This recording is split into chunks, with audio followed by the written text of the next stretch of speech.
I'm a pretty big fan of horror, who could have guessed? And one of the ways I got into horror as a genre was through watching people play horror games on YouTube, which is something that I feel a lot of people did in their younger years and, just like me, quickly became die-hard horror fans as a result. But whilst I will always have a soft spot for games like Fnaf, Silent Hill, Resident Evil, Amnesia, pretty much any horror game out there, one type of horror game that holds a special little place in my heart is that of the RPG Maker horror game. I mean, it's in the title of the video, so I was obviously going to talk about them. Omori, Misao, Ebe, Yume Nikki, Fear and Hunger, Corpse Party, The Crooked Man, The Boogie Man, The Witch's House, Omori, Coffin of Ashes. That's just to name a few.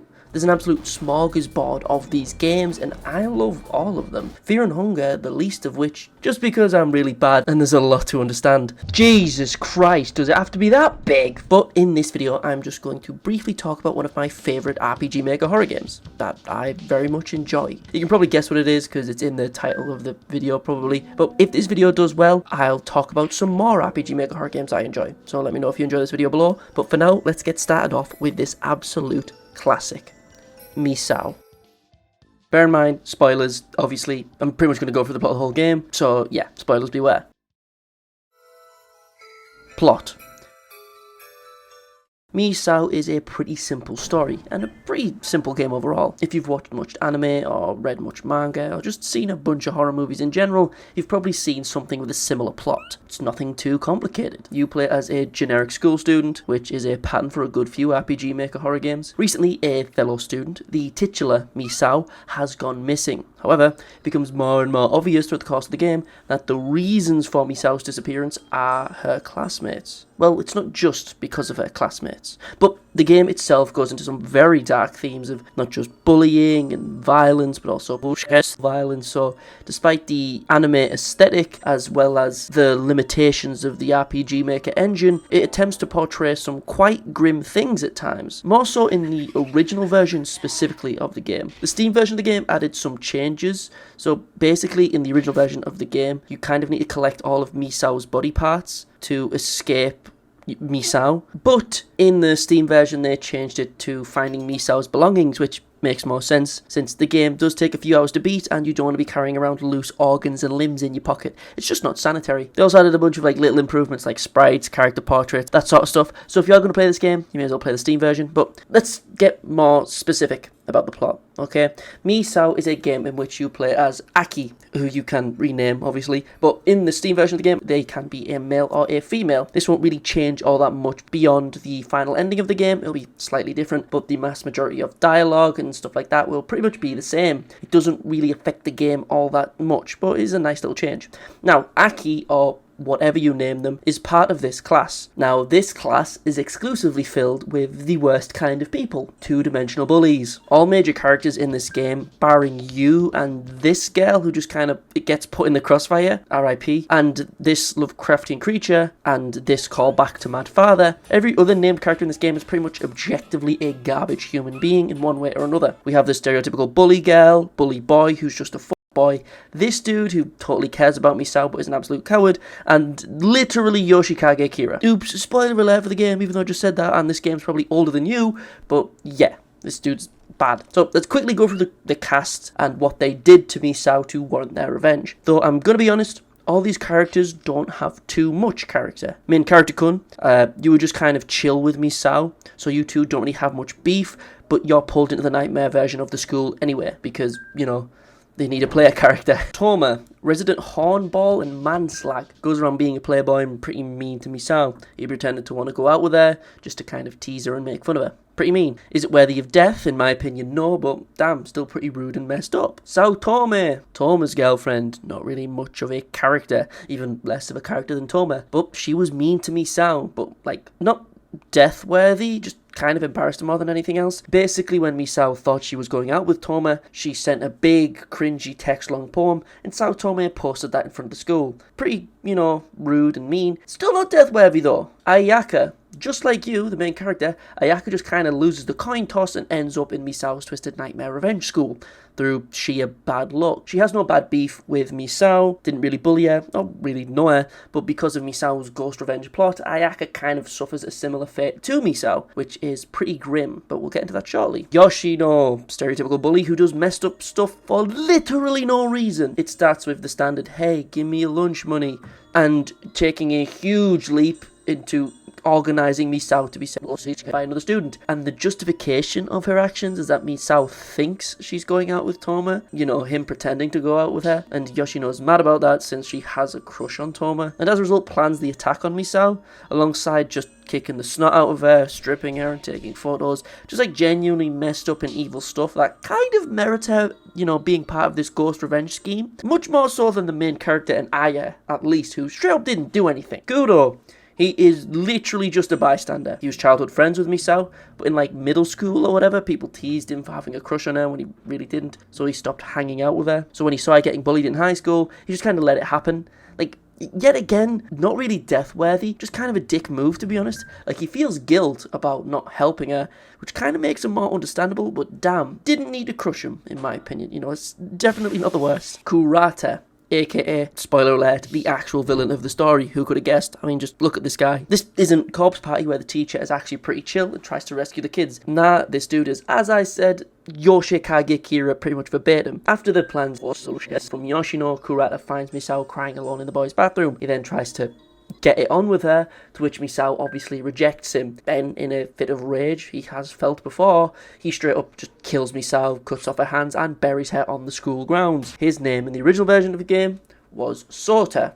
They probably changed its name because it's kind of obvious, because, you know, this guy is kind of, sorta, the killer. It makes sense why Misao wants revenge on this guy specifically, even though the story almost kind of tries to have this dude be redeemable. Like, we get flashbacks of him being bullied because he's ugly, but look, he saves a kitten, and he gets rejected by the only girl who would talk to him, so he tries to choke her in cold blood and murder her. Like, the game tries to make you feel sorry for him, but I'm not feeling sorry for the straight up Kira knockoff. And the two characters we have left are pretty much just references to Mad Father, the creator's other popular work, another RPG Maker horror game, Onigawara and Library. Onigawara, also known as Ogre, I think, in Mad Father. Onigawara is kind of like a spectator to this entire situation. He's also a glorified save point. Not much to say on him, but he's kind of like the dude that metaphorically cleans up this situation at the end. Now, Library, she's weird, but for an RPG Maker horror game, which is, you know, these are synonymous with having obtuse and goofy puzzles, she is a godsend. At any time in the game, you can go to her and ask for hints on what to do next,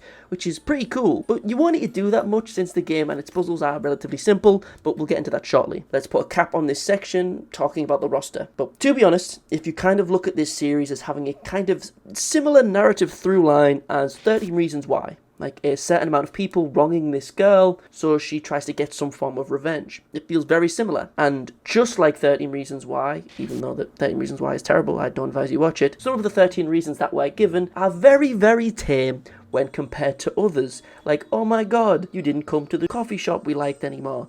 All the way to literal and Misao does the same thing, but granted, when you look at it through the lens of Misao, where she's like an evil spirit version of herself, it makes a lot more sense. Still though, Kudo just kind of ignores Misao's bullying, which, yes, that is messed up, but as I said, I don't think that warrants a death sentence. But Yoshino and Kurata, yeah, screw them, they deserve to die, like, let's be real. When this colourful cast is transported to the nightmare version of the school, we are basically given a rundown of how to get out. Find 6 pieces of Misao's belongings, take them to the altar, and we can get out scot-free. However, as more and more people end up getting deaded, one by one, these graves outside of the altar start glowing, and since there are 4 graves, and seemingly only 4 people that Misao is apparently seeking revenge on, because when the game starts we don't know that the teacher is actually a bad guy, we need a bunch of people to die before we can leave. That's pretty much the long and short of it. We see our cartoonishly evil schoolmates die in horrific ways, we see who truly wronged Misao, as well as their reasonings behind them, all so we can free Misao's soul, so she can move on.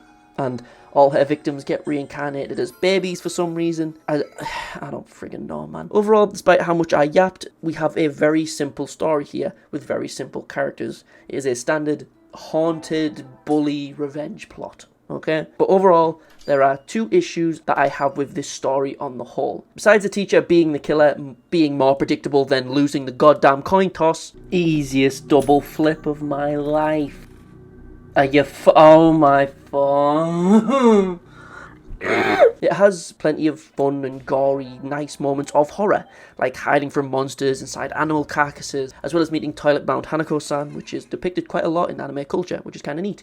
But the game has this weird juxtaposition of tone, okay? Basically, since, as I said, this dude is literally Kira, killing young girls and then taking their hands, when stuff like this happens on screen, all the while you are going to hear cartoony sound effects accompanying these horrible events. We see throughout the story like super serious slow shit paired with cartoon sound effects on top of that. And the second thing that I have issue with is that during the second game mode, Truth, it gives you the killer's backstory and it tries to humanize him more, and it just makes it feel kind of weird. Like, here, this guy who was never accepted by anyone because he was ugly, then cut to him saving a poor stray kitten, whilst at the same time during the course of the game, this dude is literally increasing his body count in the murder way, not the TikTok interview way. It's really weird. There's very much this disconnect between the tone that the game is going for and the tone that it actually creates through both the sound effects as well as just the limitations of the RPG Maker engine. But it isn't something that ruins the experience in my opinion. It can just be quite jarring at times. Overall, the story being told does its job and it facilitates the horror of the game decently well.